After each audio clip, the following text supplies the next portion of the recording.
Good morning. நேற்று women's day காலையில் எனக்கு வாட்ஸ்அப்பில் நிறைய டெக்ஸ்ட் வந்துருந்துச்சு.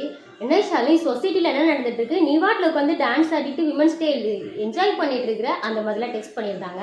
மீடியாவில் இருக்க தானே இதெல்லாம் பற்றி பேசினா என்ன? ஒன்று கேட்குறேன், நான் பேசுறதுனால ஏதாவது ஒரு மாற்றம் நடக்க போகுதா அப்படின்னு கேட்டால் நான் கண்டிப்பாக பேசுறதுக்கு நான் தயார் தான். இப்போ ரீசெண்ட் டைமில் சோசியல் மீடியாவை ஓப்பன் பண்ணாலே நடக்கக்கூடிய ஒரு மிகப்பெரிய ட்ரெண்டிங்கில் போயிட்டு இருக்குதுன்னா, அங்கே அந்த குழந்தையை கற்பழிச்சிட்டாங்க, இங்கே இந்த பெண் கற்பழிக்கப்பட்டா ஒரு ஆணால, இந்த மாதிரி அந்த பொண்ணுங்களோட ஃபோட்டோஸ்லாம் போட்டு ஜஸ்டிஸ் ஃபார் அப்படின்னு சொல்லி ட்ரெண்டிங் ஹேஷ்டாக்லாம் போட்டு ட்ரெண்ட் ஆகிட்டு இருக்குது. ஸோ இந்த பொண்ணு கற்பழிக்கப்பட்டா இந்த நிமிடத்தில் அப்படின்னு சொல்லி ஃபோட்டோ போட்டு பேர் போட்டு ட்ரெண்ட் ஆக்குறீங்களே. இந்த பொண்ணு இந்த பையனால பாதிக்கப்பட்டா அந்த பையன் இவன் தான், அவனுக்கு இந்த தண்டனை வாங்கி கொடுத்தோம் அப்படின்னு சொல்லிட்டு எவ்வளவோ இஷ்யூஸ் நமக்கு தெரியுதா? வெளிப்படுத்தினாங்களா? இல்லைல்ல. கீழே காலை வச்சோன்னா அது சுடும் அப்படின்னு எல்லாருக்கும் தெரியும். அப்போ நம்ம தெரிஞ்சுக்கிட்டே போய் அதில் போய் நம்ம கால் வைப்போமானா மாட்டோம் தானே. ஸோ இந்த மாதிரி ஒரு விஷயத்துல ஈடுபட்டோம் அப்படின்னா, இப்படி ஒரு பையனுக்கு தண்டனை கொடுப்பாங்க அப்படின்னு தெரிஞ்சுட்டா எந்த பையனாவது திரும்ப போய் அதை பண்ண ட்ரை பண்ணுவாங்களா? மாட்டாங்கல்ல. ஸோ அதை கொண்டு வாங்க.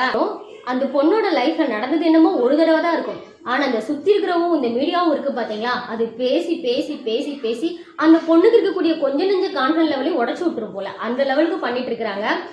அந்த பொண்ணுங்களோட பேரண்ட்ஸ்க்கு தெரியும் நெக்ஸ்ட் அந்த பொண்ணுக்கு என்ன பண்ணணும், தென் அவங்க அடுத்த லெவல் மூவ் பண்ணி போகிறதுக்கு என்ன பண்ணணுங்கிறது அவங்க பேரண்ட்ஸ் டீச் பண்ணிப்பாங்க. தென் கொஞ்சம் காலகட்டங்கள் போகும்போது அந்த பொண்ணுக்கே நமக்கான பொட்டன்ஷியல் என்ன, நம்ம லைஃப்பில் அடுத்து என்ன விஷயங்களை மூவ் பண்ணி போகணும் அப்படிங்கிறது.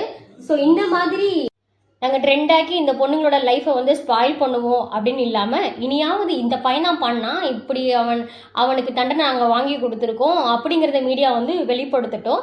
நெகட்டிவை ஸ்ப்ரெட் பண்ணுறதை விட்டுட்டு பாசிட்டிவை வந்து நீங்கள் ஸ்ப்ரெட் பண்ணுங்கள் அப்படின்னு சொல்லிக்கிறேன். உங்களோட கருத்துக்கள் என்ன அப்படிங்கிறத கீழே கமெண்ட் பாக்ஸில் தெரிவிங்க. நம்ம போராடுறதுனாலையோ இல்லை குரல் எழுப்புறதுனாலையோ இந்த உலகத்தில் எந்த ஒரு மாற்றமும் நிகழப்போகுதா அப்படின்னு கேட்டால், அடுத்தடுத்து நாளைக்கு வேறு ஏதோ ஒரு நியூஸ் வரும், நம்ம மறந்து அடுத்த வேலையை பார்க்க ஆரம்பிச்சிடுவோம். இதுதான் பார்க்கலாம்.